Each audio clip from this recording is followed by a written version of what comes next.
Ready to do this? Let's do this. Let's go. Okay. Some people have heard me call you Bunny. My whole office now calls you Bunny. They refer to you as Bunny.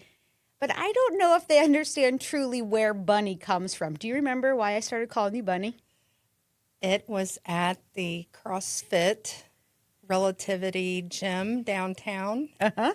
And I believe I was having issues with jumping on the boxes because I was fearful of busting my shins on it. Yeah. So I believe that came about, and then I started hollering Bunny at you right back. So I think you landed a jump, though.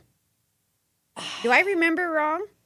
I did a double jump on the jump rope, or a double under. Yeah.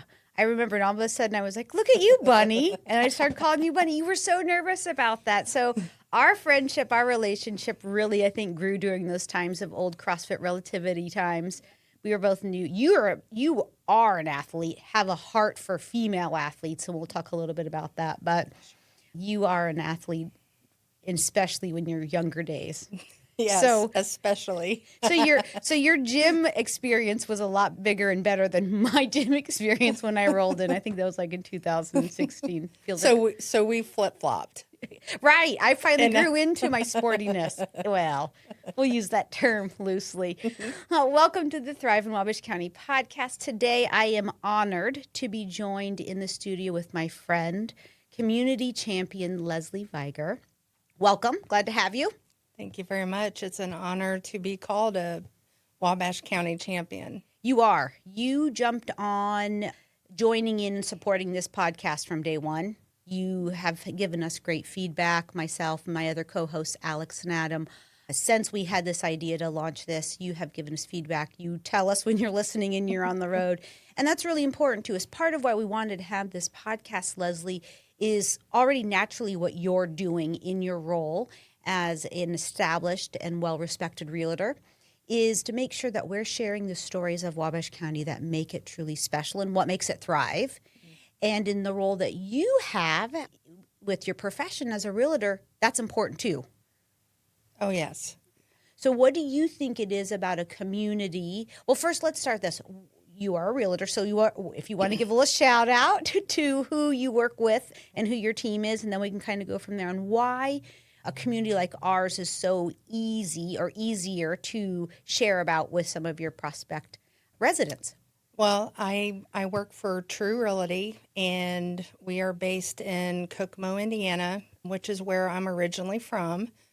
And we have agents that live in, I think, 3 of the 7 counties that are in our Realtors Association of Central Indiana.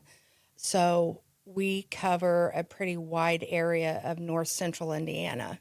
And I'm lucky to call Wabash and continue to call Wabash my home. Mm-hmm. Even though I am from Kokomo, there is and always has been something special about Wabash, and is the very reason why I chose to stay here when I had major life changes over a decade ago. I had the choice to either go back home, I had a couple job opportunities, or to stay here where I felt very rooted with my friends, my community. I felt like there was just more support and things to do here for my lifestyle, because I am very outdoorsy, and the church community here was something that I leaned on during my life changes in the past. And, you know, that is something that Wabash County is very known for, is walking alongside those that are going through difficulties or even joys. There's so many people that will walk alongside of your ideas, your goals. So it doesn't necessarily have to be a bad thing that goes on before you are accompanied by somebody who cares in our community. I don't know how many times I've come into your office with ideas, and you have given me so much good direction and advice. Thank you. So I appreciate it. Well, I love watching you grow in your role, not only as the way that you continue to serve this community in whatever capacity that has been through your tenure here, being rooted here, but there for a while, Lesley Vigar did this "let's try something" live videos. Do you remember when you were food tasting things? Those were amazing. Really? Oh, I loved it. And then you switched your attention to "let's see how we can scare my poor husband." Oh, And I can remember a particular instance. He was like on a tractor, I think, with the cows. Is that right? yes, he was. I try to do the mowing because it is the one thing that I can do on our little cattle farm that we own and live on in northern part of Wabash County. And it's the one thing that doesn't require an engineering degree, which is, my husband's an engineer. And I am a country girl, but I was not raised on how to work cattle. And that is my husband's hobby, is cattle. So I usually take care of our mowing, and it's kind of a stress reliever for whatever reason. But that day I was coming home late from work, which is pretty common. And there he was mowing the side ditch along the road. And I thought, boy, that's a perfect opportunity for me to get him. And it's not just me pranking him. He pranks me an awful lot. That So, innocent Brad, I don't believe it for a second. I can't even. his last name is Vigar, so there True. you go. True. But you as a realtor, you mentioned you were coming home late from work. That happens a lot in the realtor world, isn't it? I've Yes. seen memes where they're like, bankers, 8 to 5, the hands with the clock, Yeah. and then the realtor's arm just spins round and round the clock like Yes. it's 24/7, holidays and weekends. What is it like for you to be a realtor? it is way different than your typical job that you clock in and out. I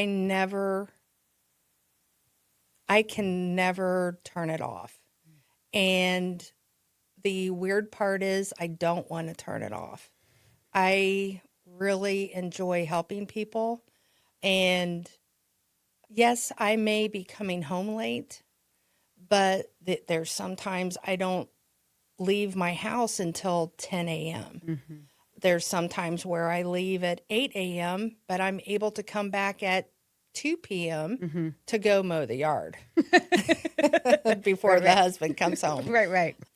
So it kind of varies. I mean, my schedule is around everybody else's schedules.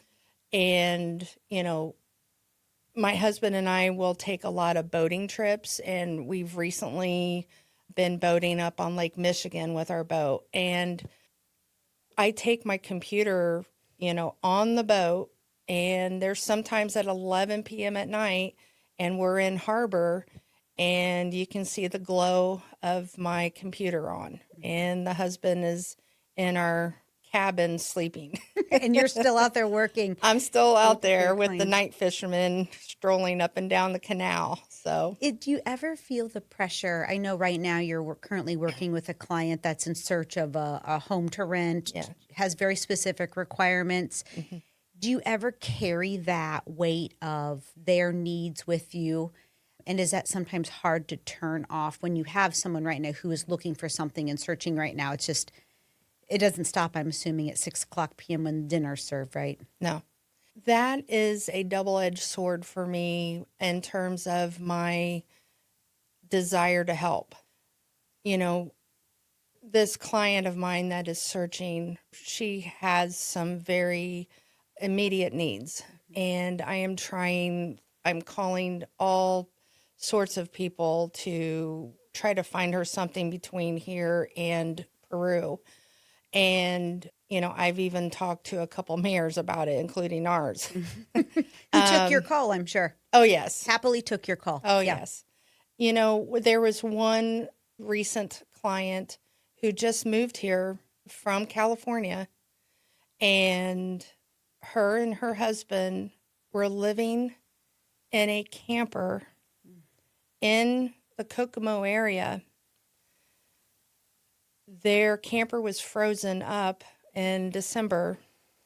She is 8 months pregnant, and, they're all away from their families. Yeah. And it's a blessing to be able to help those who really need it. And housing is such a critical component to our communities. Mm-hmm. And, this instance is a very good example of how this brings people to our community.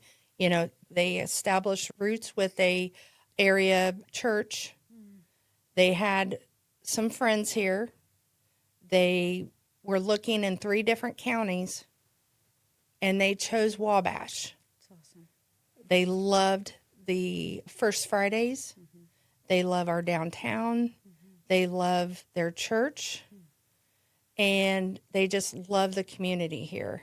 And, they will be raising their soon-to-be party of 3 here. Growing our population. Yes. Growing our population. It's great. Yes. So I remember I was driving down 24 heading to Kokomo, and I did feel that heaviness on my heart that morning.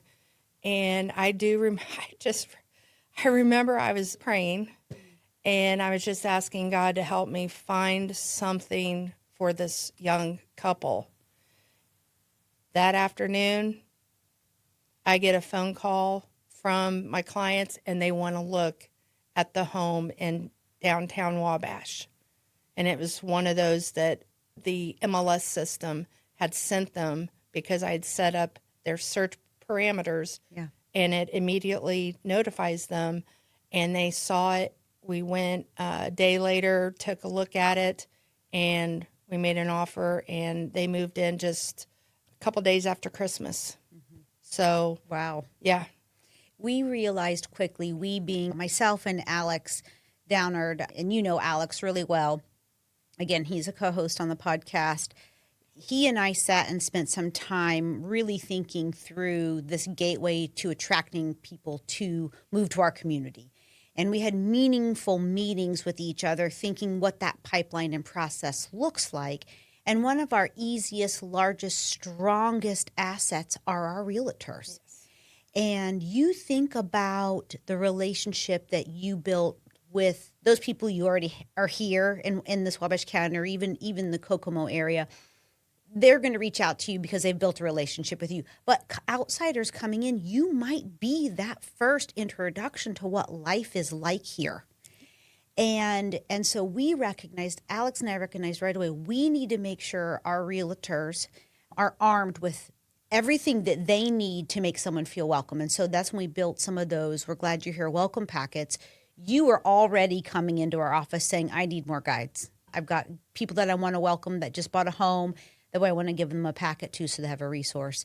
And I would imagine those highs of when you do finally connect that family, that person to their home, what does that feel like for you?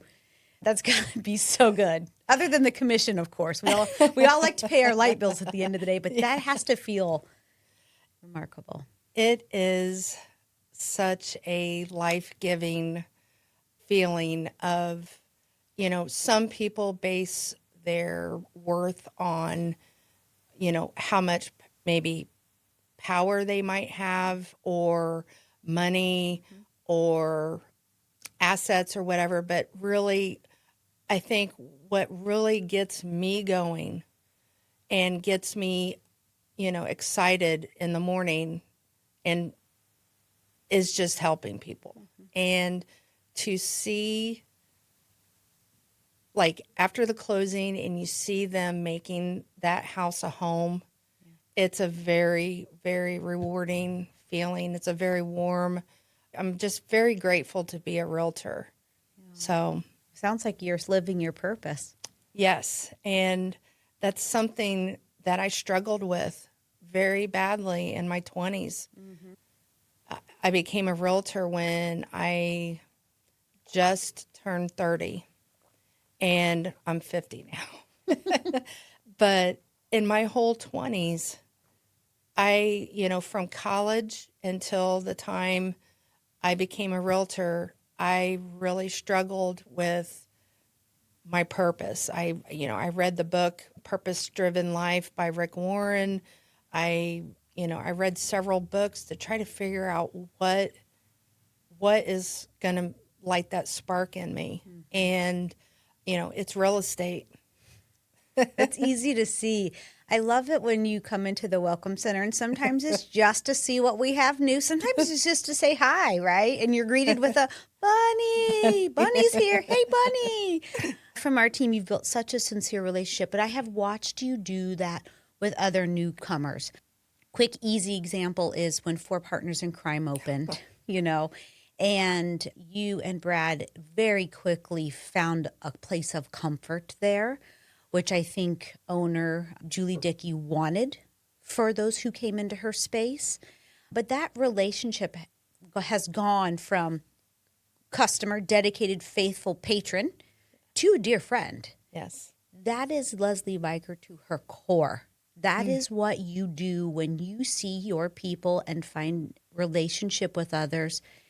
That is truly who I have watched you live and lead by example. And it's not about, well, I'm just building this so if Julie ever wants to buy a house, or it is truly just, and how can I walk alongside this person and support them, period. And stop. That's just what it is. How do I show up and walk alongside and help? You have done that with my team. I know you and Jennifer. One time we sat down and you had this idea about a foodie tour. Boom. We're all of a sudden planning and organizing a progressive dinner. And you're like, how can I show up and help? Just ask me. Yeah. Over and over. That's just who Lesley Vigar is. And I believe Brad's the silent partner in all of this, meaning, Brad is busy. And then when he gets off of work, he's taking care of the farm and your family estate where you both live. But he is one to also walk right alongside you. And I can see the love he has for you, and how I don't usually like to use the word proud because I don't want it to be like you're trying to earn his approval. But there's this level of pride. I mean, he is so mesmerized and amazed by what you do and how effortlessly you do things, and the way that you see people, big, small, tall, short, shape, race, you could care less. And there's just this quiet smile that he has every time I see you two together somewhere. Okay, you're going to make me, you've got tears in my eyes. But it's true, isn't it? This man is your ride or die. And he doesn't say much other than, hey, can I get another one of these refills real quick? That was delicious. Great meal. But that is really incredible to see the support you have in a spouse, too. Yeah. And to share that space in Vigar Farms. You do spend a lot of time, sometimes with prospect residents into our area. You are also, we've talked about, a champion. You love this community. You're deeply rooted in it. It is now your home away from where you were born. How important is it for the image of a community? Like if you have somebody from California looking to relocate, or anywhere, pick a space, community, could be right next door in a neighboring county, and they're looking to move here, what are they looking at? How are they making this decision?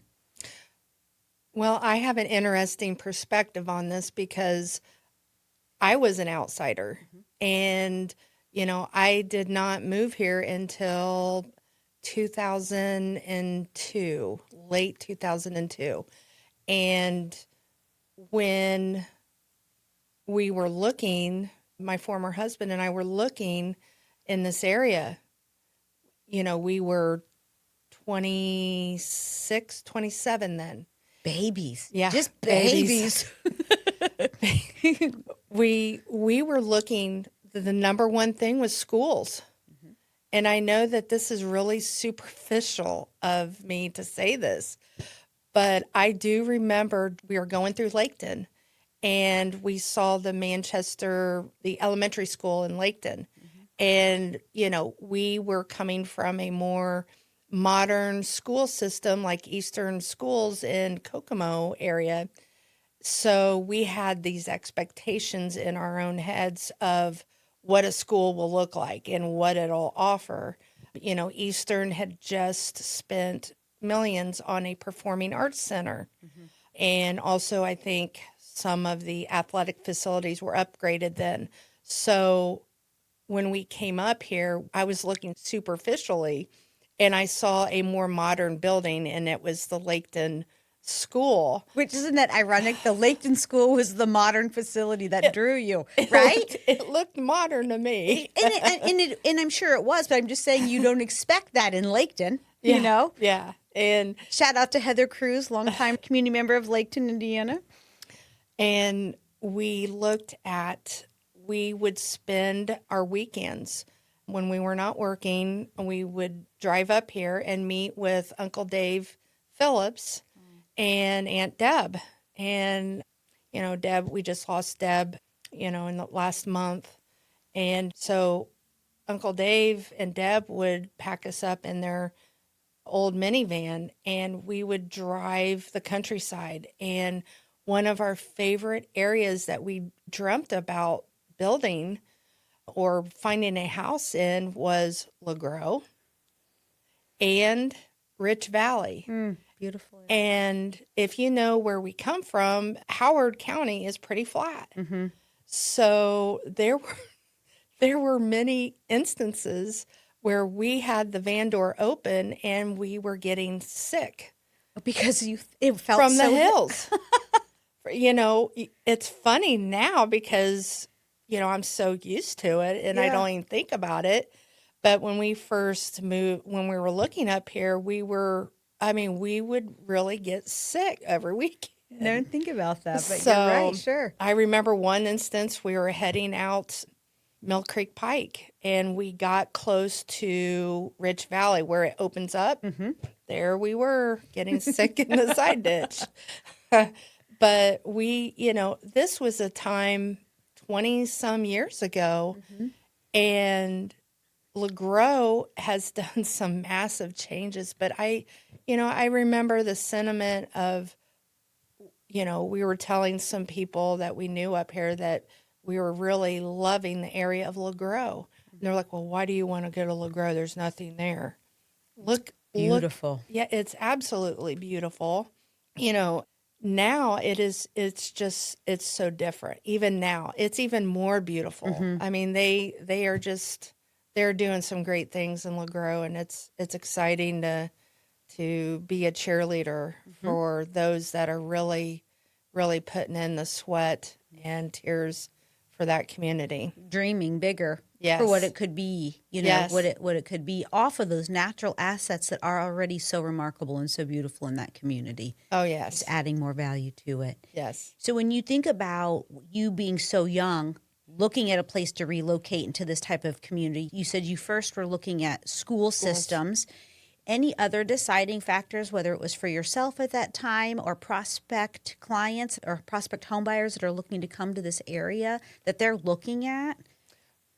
What I have noticed with my clients, there is a point of contact somewhere, somehow, that brings them here. And something about Wabash will make a connection to them.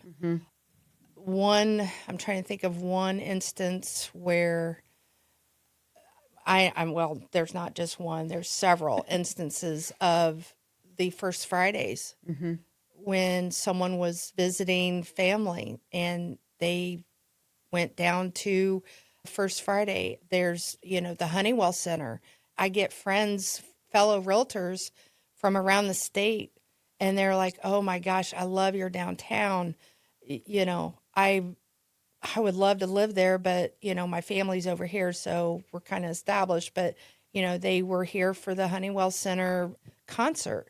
So there's always been these places that have been kept and preserved. There has always been, of course, our natural beauty, the lakes, the rivers, and then our people, our community is, I think, something that separates us from other communities.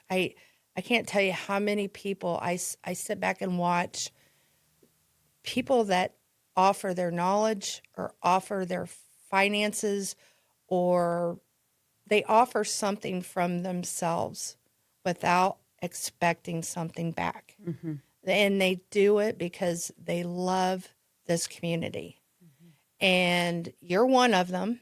You love this community. You are too. You are too.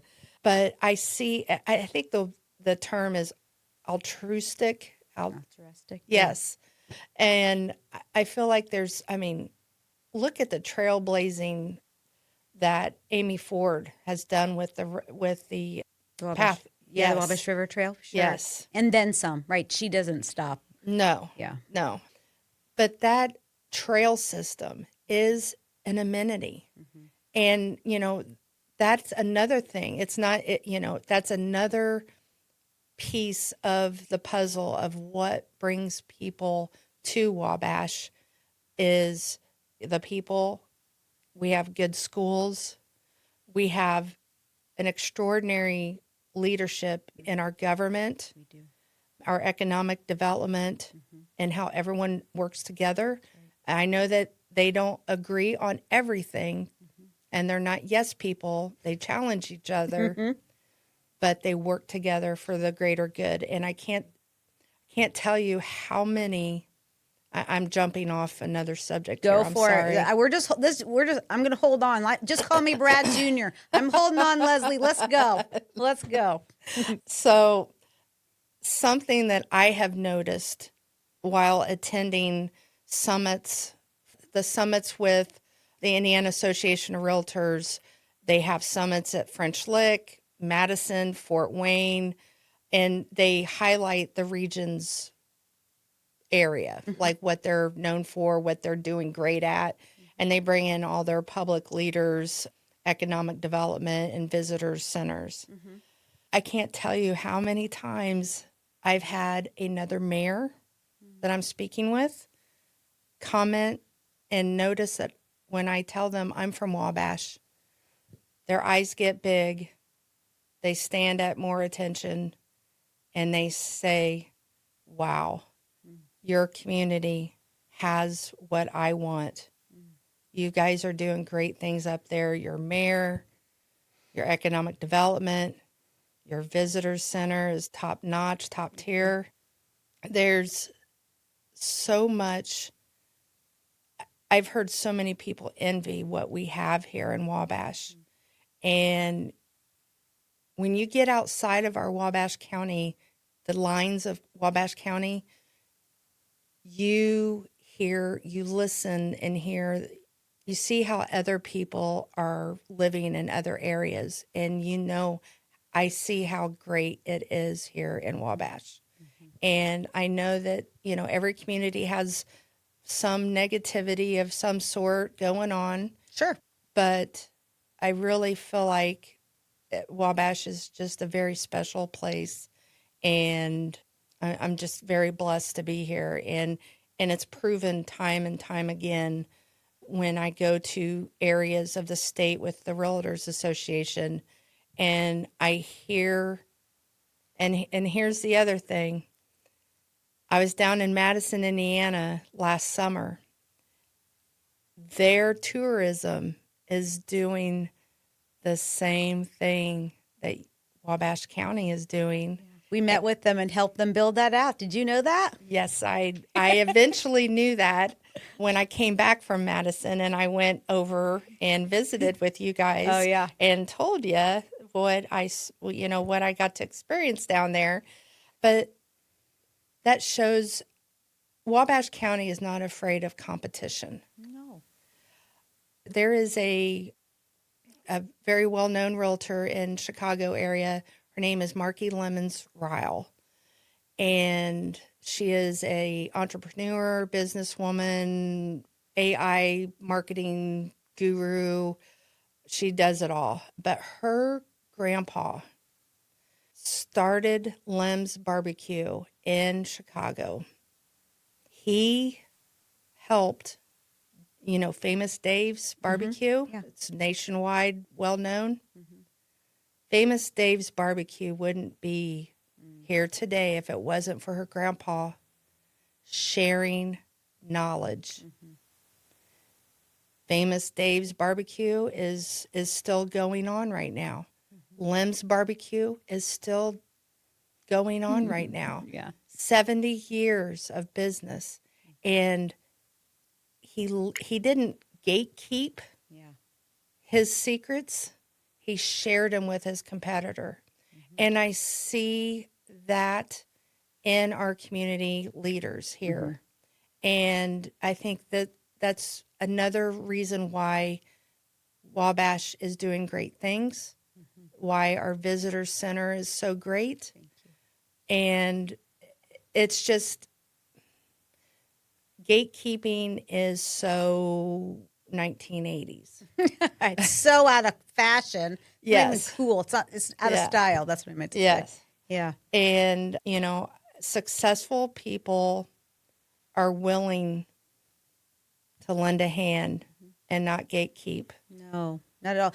I always, when you think about gatekeeping, I imagine it, because Wabash County does approach their work that way across the Main Street organizations, across the economic development organizations, tourism in the city, and department heads, and even the Wabash City's mayor has helped support projects in LaGrow. Right, that's what's good for LaGrow is good for Wabash, which is good for North Manchester, etc.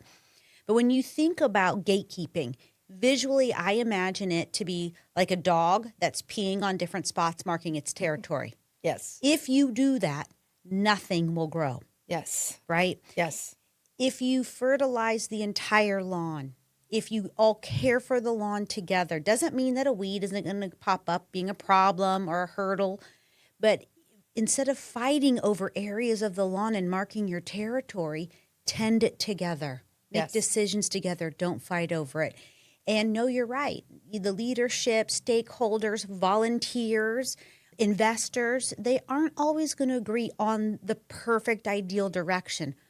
But when the decision is made, at that moment we have a choice to hop in the boat and row, right? We've said that before. Yep. Or to fight the current.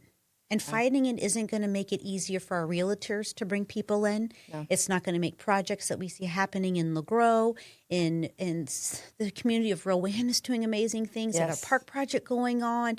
North Manchester has Stellar Pathways projects going, so much. Those things aren't going to happen if we're too busy fighting. We have to celebrate those amenities and those wins and roll up our sleeves and help, right? Yes. And when you talk about quality of life, you were really gracious about your comments about the momentum taking place and continuing on the work that was already established in LaGrow, being a beautiful area, and then just more investment and that just growing. I would imagine quality of life initiatives like the trail, like the parks, like the pickleball courts, right? Yes. Our aquatic centers, our Ys, kayaking, golf, disc golf. We have championship disc golf tournaments here, my gosh. When you're talking to prospect realtor clients, do they pay attention to quality of life amenities in addition to obviously the schools if they have children? But I would imagine if you're retiring or on a certain income level that might make a difference in your decision making. Oh, yes. Our YMCA is a very good attractant to new homeowners in the area. It is a place that brings families together, and I actually used the YMCA for that basketball camp. That was the person that did the camp was Kendall Bostic, who was a Big Ten rebounding leader in the Big Ten and Illinois, record-breaking, just a class act athlete.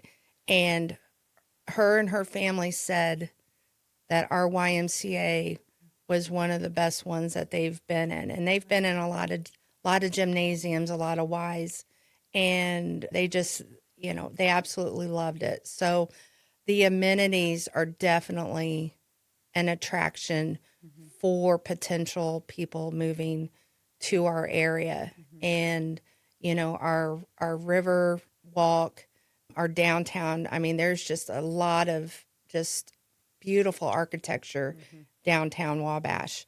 And, the Honeywell Center, and also the great eateries. I mean, we have some really great chefs around here that do. spoil us. So yeah, I mean, schools are usually number one, Oh, sure. and housing. I mean, we have to have, and I know that our leaders are working on housing for our area. And housing is a crisis across the United States. Yes. I listened to a couple different economic development podcasts after I've listened to this one, of course, and that's a trend. Is this housing crisis, affordable housing, and affordable not being Section 8, but affordable being market rate housing that is affordable to the general median income family Yes. is not available across this country. And then our community, and I know Alex plans to do an entire episode at some point on housing and how it's being, what the crisis still is, how the county is trying to do their best to address it, some things that have been in the works currently to meet those needs and some innovative approaches to housing options. I'm not as well versed to speak on that for sure, but I know that that's a barrier. Yes. Is to have a place that people can Yes. live. I mean, we have had some, recent subdivisions like South Point. I mean, that was a great addition. Chester Heights in North Manchester. Yes. The gardens, I mean, that's probably been like 25, 30 years ago. Kettner Creek Kittner Creek is starting to build out. Yeah. Yes. And the lots near the new hospital, there's areas, but we really need to push on and try to get more, something affordable around or a little bit less than our median income levels here. One of the things I appreciated once Alex explained some of the housing development projects where we are currently. And he said, we hope to think of it as a ladder. And someone who buys their home that's big enough they've raised their kids in, and now they're ready to move up to a new house, their house frees up. And so then the family who is in maybe their second starter home now moves up to their bigger home because they have a bigger family, and then that house frees up. So each rung on that housing ladder, we still know we don't have enough options out there. We do, especially for that first and second rung on that housing ladder. But I know that the hope is that I know they've started with some more expensive type of homes, and they being developers. You're at the mercy of developers choosing to build here. And Alex does a much better job. I'll let him explain that at some point. But I know that's part of that hope is and define those lower middle rungs of places for people to move into. Am I explaining that okay? Oh, yes. Okay. Yes. Only because you speak that language much better than I do. And I am not somebody who's an expert in that area, but I've heard it explained, and that helped me make sense of it a little bit. Yeah, I'm really excited about the new rentals that will be coming in the near, future. So You talking the apartment complex? yes, Yeah. we really need that so badly. And as you mentioned earlier about my client needing a rental, it is a huge need in our area just to get people to land here, to find some time to call this place home and maybe find time to sit back and figure out where do they want to live here in Wabash County, because that's the other thing. Our geography is very diverse here. So, we have little hollers in some areas, and then we have flat ground, we have lakes, we have rivers, there's just all sorts of diversity. So yeah, rentals are part of getting people here. And I think, when that time happens, it's going to be a much easier time for us realtors to handle the inflow of new home buyers in our area. And it will help us, with time constraints, because a lot of people think I need to find a home here for my job within 6 months.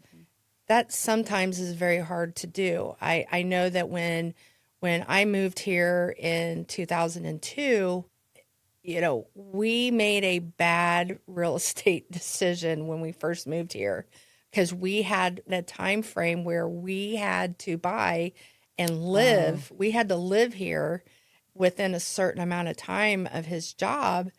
And, we did not choose very wisely in our first real estate transaction up here in Wabash.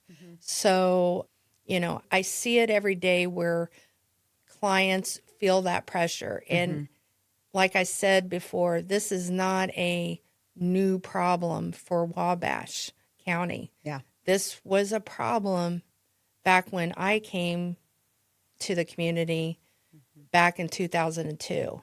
And, times have sure changed. Our downtown has definitely changed for the better. And, but housing has remained an issue.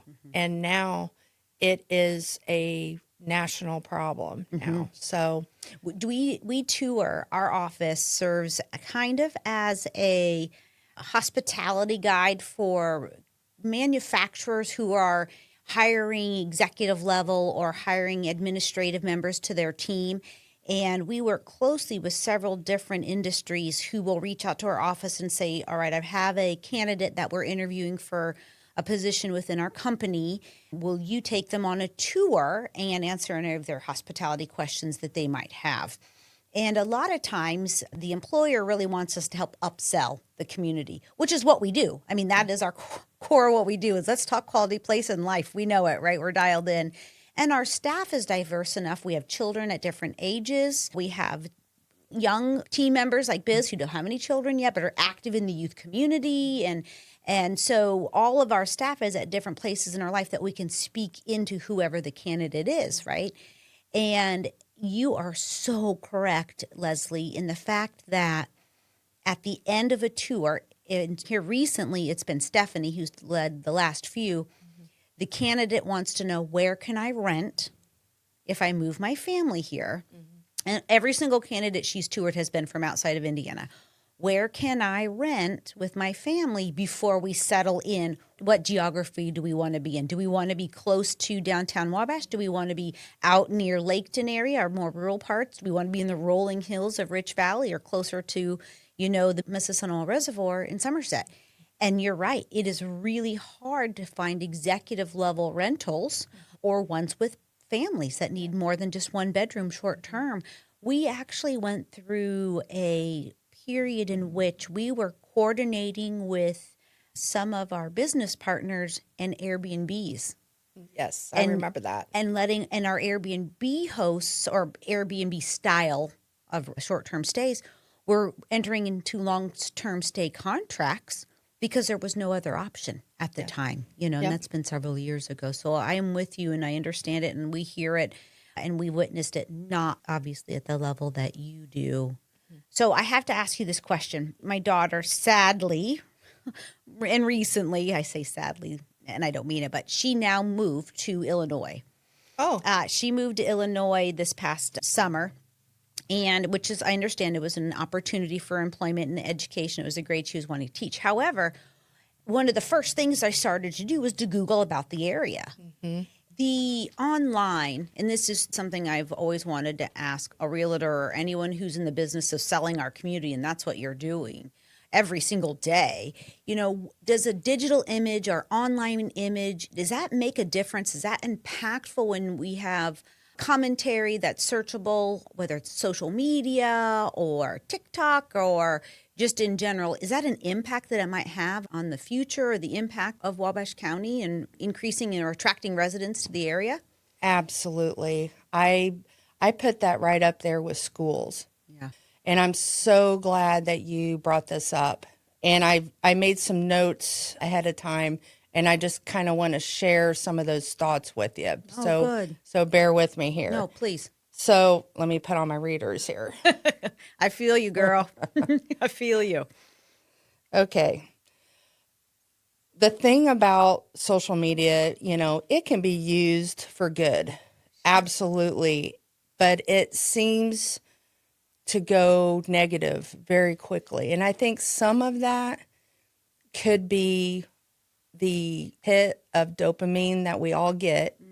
And, we post something on there and then we start seeing all the likes and all the excitement, and we get that little We all do. Like a rush, like, yes. oh, someone's responding. They see me. Yeah. Right? They see me. Being seen. Exactly. Yeah, I've never. And it puts power to their thought.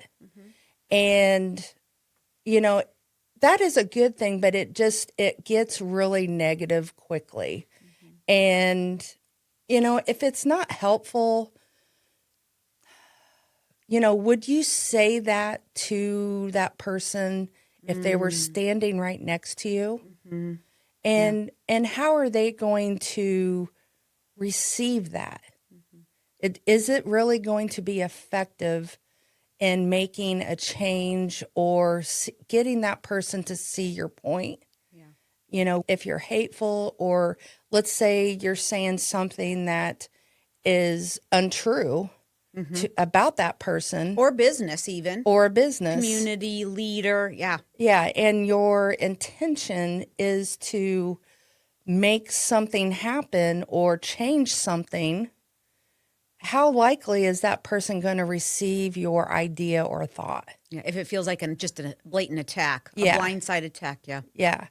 And I'm not saying that we shouldn't hold our public officials accountable or anything, but there's a way of doing it and being respectful and being effective.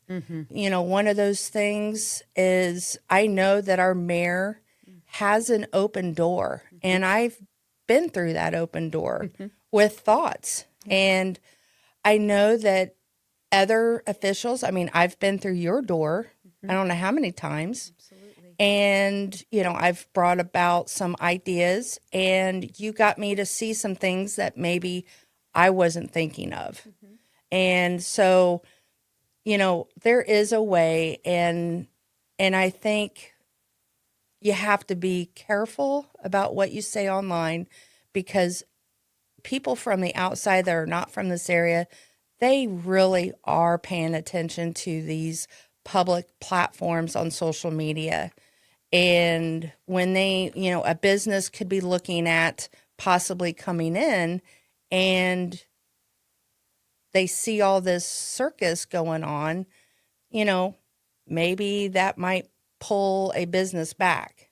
And when I have a client, they definitely look at pages online. Absolutely. So, and just to reiterate that from the other side, I have done that when my daughter was looking to move after graduating from college. She was looking at different areas. And Lesley, that's exactly what I did. Is I went online and started to look to see what the community was saying about itself, because that is reflective of maybe the tone, or the potentially could be reflective of the tone or the environment. Safety. Mine was more doing research for safety concerns, because, I see the other side of it and understand everyone has an opinion. Sometimes it's okay to keep it to yourself. But you're right. I have done that. And Cassidy did that too when she was looking, where do I want to land? Where do I want to invest my future at? Absolutely. And something else I wanted to share, and it's something that I have kept with me since high school. My grandfather, he was in World War II, and his Army unit was the 107th Cavalry Division, and they were a National Guard out of Ohio, because that's where our family is kind of from, in the 1800s. So he gave this to me, and it's written in Latin, and it says facere non dicere, and that stands for don't talk about it, just do it. And so here's a little. You can get it a little bit closer for those who are, just go straight ahead, and then tilt it down just a little bit of an angle down. That's great. For those who are listening, you might want to jump on YouTube or Spotify and see. It is a really cool piece of memorabilia, but it sounds like it has a really deep meaning and great instruction. Yeah. Yeah. Do something about it.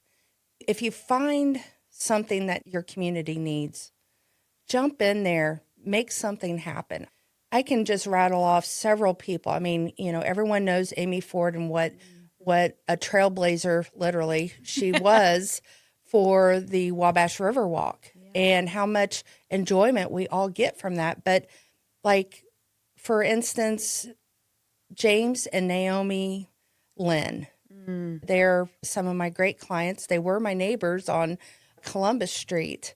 And when they bought their first house up on the north side of Wabash, they saw a need and they developed a small business that recycles old bicycles.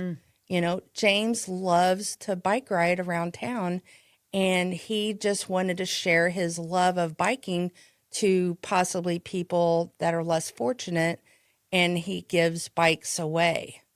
He refurbishes them and then he will give them away. So, I mean, that's an example of someone doing something, seeing a need. And instead of getting online, you know, complaining about the local economy and how no one can afford anything. And then blaming it on something, right? Yes. Yeah. He went out, Naomi and James have come together and has made something happen for the good of our community. Yeah. So I applaud them, and I applaud those that do that. You know, they don't just talk about it. They do it. We get to choose every day, don't we? We Yes. get to choose every day. It can be a hard thing to navigate through, and I think the majority of people can figure out what is, you know, nonsense and what is something that is of real concern. But, you know, I know that a lot of services can be made aware through, you know, a social media presence. You know, it's But just being aware how we use that, we may think we're just sharing our own 2 cents. Yeah. And in the end, could be harming our community as a whole and not being a part of trying to uplift it, and or not choosing to be a resource in whatever, whether it's on the Google listing, whether it's on a social media platform, no matter what outlet it is. It sounds to me like that online presence is critical for the good. So make sure your businesses are listed, your hours are updated. We say that all the time. Visit Wabash County is constantly talking to our neighbors like, hey, you got to keep this information, your website's SEO search. Don't just rely on Facebook to be the place where people go to get information about your business, because that digital footprint across all of those avenues is wrapping our story together. I hope the work that Visit Wabash County has done to champion that digital space, like things like this podcast, will continue to aid the work that you and your real estate colleagues are dedicated to doing to make a difference right here in Wabash County. I really mean that, Lesley. And, you know, I've shared this story numerous times on social media because I get so much negativity. It brings everybody down. But there's one particular story that shows the spirit of our community. And the story is our mayor. I really didn't know our mayor until he ran for office. I had a point of contact with him before he even started his campaign to be a mayor. And that was when I lived on the south side of Wabash in my itty bitty tiny house, 728 square feet. Sounds like the perfect amount to clean. I loved that house. It was just me and my dog Snoops. Snoops. We'll have to have a follow-up episode about Snoops. Yeah. Go ahead. But it was just me and Snoops against the world in my little house there on the far west section of Columbus Street. And, you know, occasionally, routinely, the Wabash City Police Department would drive in our area at certain times. And, you know, as a single woman, you appreciate that very much. And I remember I just bought my house. I was super proud. And I was outside with Snoops, and we were pressure washing the privacy fence along my driveway. And here comes this flat-topped guy in his police cruiser, and he kind of gruffly says, "You need any help?" Well, that's a pretty good impression. And I just kind of, jokingly, said, "Yeah, I'm just trying to scrape this paint off." He said, "Well, that's going to take forever if you do it that way." And he's like, do you have a pressure washer?" And I said, "No." And he said, "Well, I've got one you can use." And I didn't know Scott long. So it was like the next day, maybe 2 days, but it wasn't too long after that. I was out there working again on that fence that was falling down. And here comes Scott, and he dropped off his own pressure washer and showed me how to use it. And it took me about 2 weeks to pressure wash both sides of I had a very long privacy fence, and it enclosed my backyard. And because I didn't have much time because I was working, so I only could do it at night. So I eventually got it back to him after 2 weeks. And not once did he, call me and say, "Hey, I need it back," or anything like that. And, that's just another story of the heart of our community of Wabash, and just another reason why I have chose Wabash to be my home. So I love sharing that, because that was something about our current mayor who wasn't running for office or anything. He just pulled up and walked alongside of me through my new home that I had bought. And in that new place in your life in that moment. Yeah. Yeah. That heartbeat story is another reason why I wanted to have you as a guest, Lesley. You are also a part of that heartbeat story that echoes through that tiny act of kindness by a local law enforcement officer at the time. No idea he'd be the future mayor. That random act of kindness echoes, right? And then you have chosen that, or a ripple effect, and you have chosen to be that echo, that ripple effect, that heart effect, that pouring into a community. Ever, ever grateful for you, ever grateful for Brad and his heart, and the way that he and you both share your time, your talent, and your treasure with this entire county as a whole.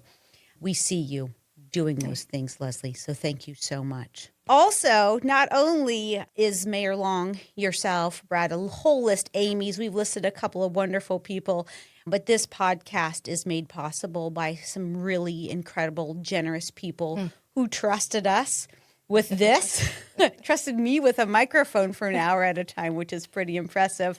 But this podcast is made possible by the Sandra Kunkel Trust, the Gilman Investment Fund, Mark and Amy Ford, Paperworks Industries, the City of Wabash, the Community Foundation of Wabash County, and of course to Visit Wabash County. All of those individuals, people, businesses pour in and keep that heart echo, that pulse rippling outward. So thank you again, Lesley, for being our guest. Until next time, I'm Christine Flohr, and this is Thrive in Wabash County. We'll see ya.